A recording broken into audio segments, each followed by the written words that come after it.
शारदीय नवरात्रोत्सवाच्या सर्व नांदेडवासियांना हार्दिक हार्दिक शुभेच्छा.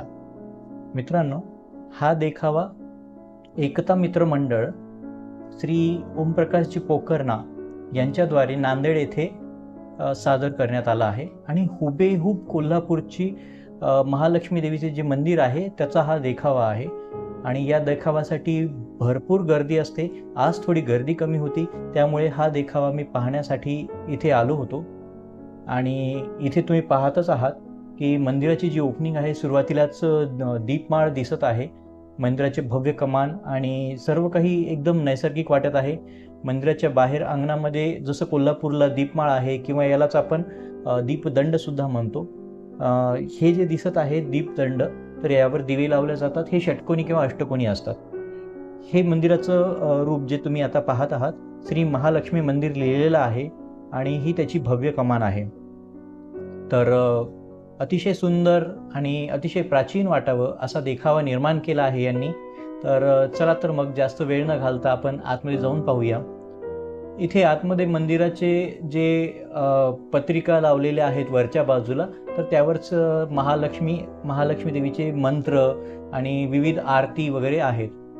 हे बघा मित्रांनो, तर इथे जी नक्षीकाम केलेलं आहे, तर हे सर्व एकदम प्राचीन आणि ओरिजिनल वाटावं, वास्तविक वाटावं अशा प्रकारचं आहे.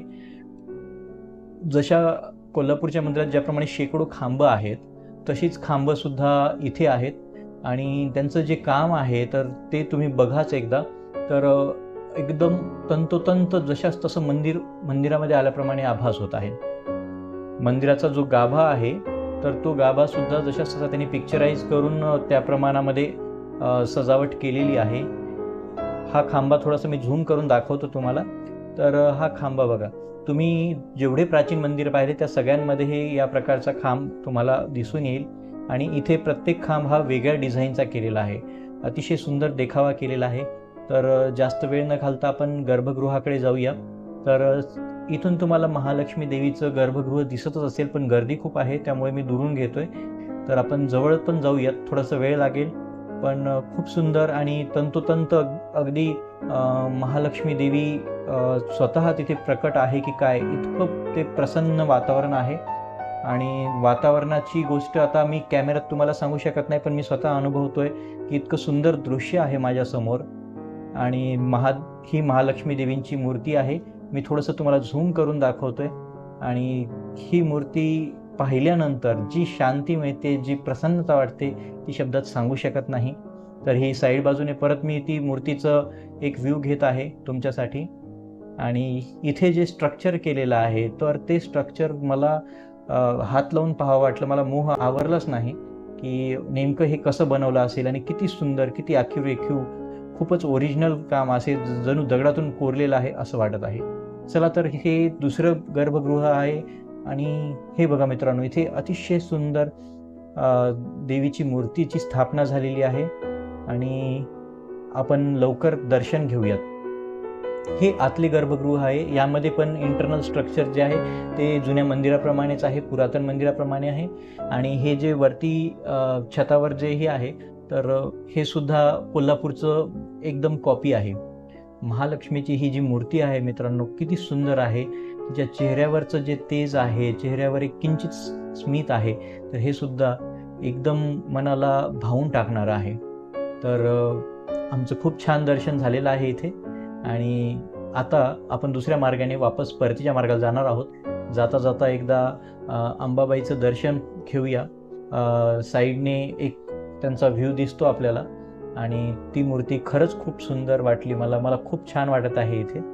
आणि मंदिरातलं वातावरण पण एकदम सुंदर आहे. खरंच जो देखावा उभा केला आहे तो अद्भुत आहे. आणि इथून बाहेर जाताना आता त्यांनी जी शिल्पकला तुम्ही बघा, भिंतीवर कोरलेलं आहे, तसेच मंदिरामध्ये, कोल्हापूरच्या मंदिरात ज्याप्रमाणे शिल्पकला, वास्तुकला जी सादर केलेली आहे, ती अगदी जशास तशी इथे मांडण्याचा प्रयत्न केलेला आहे. आणि खरंच खूप सुंदर म्हणजे अनुभूती होते. तुम्ही नांदेडमध्ये आहात आणि तुम्ही कोल्हापूरमध्ये फिरल्यासारखं, कोल्हापूरच्या मंदिरात आल्याप्रमाणे भास होतोय, इतकं ते वास्तविक वाटत आहे. तर या कलाकारांच्या सर्जनशीलतेला, कलेला खरंच शतशः नमन. आणि त्यांचं करावं तेवढं कौतुक कमीच आहे. मित्रांनो, मंदिराच्या बाहेरच्या बाजूला इथे सनई आणि इतर वाद्य नैसर्गिकरित्या वाजत आहेत आणि याच्यामुळे मंदिराचं वातावरण अजूनसुद्धा खूप सुंदर आणि पवित्र होत आहे. ऐका थोडंसं. मला हे खूप छान वाटलं आणि प्रसन्नता फक्त ह्या इन्स्ट्रुमेंटल म्युझिक जे आहे, भारतीय संगीत आहे, ह्याच्यामुळेच खरंच खूप छान वाटलं. आणि इथून आपण आता बाहेर जाणार आहोत. अशा प्रकारे आपण मंदिराचं सुंदर आतून दर्शन घेतलं आहे. गर्दी खूप आहे, त्यामुळे थोडं लवकर निघावं लागलं. उजव्या बाजूला अजूनही वेटिंग लिस्ट आहे, खूप मोठी लाईन आहे बघा. आणि इकडे डाव्या हाताला मी तिथे झूम करतोय, तर ते डाव्या बाजूला जे दिसते तिथे प्रसाद वाटप चालू आहे. तर जाता जाता सर्वांना प्रसाद देत आहेत. तर अशा प्रकारे आज आपण नांदेडच्या श्री महालक्ष्मी मंदिर पोकर्णा यांच्या देवीचं आज दर्शन घेतलं आहे. तर मित्रांनो, तुम्हाला कसं वाटलं तर कृपया आपल्या कमेंट्समध्ये कळवा.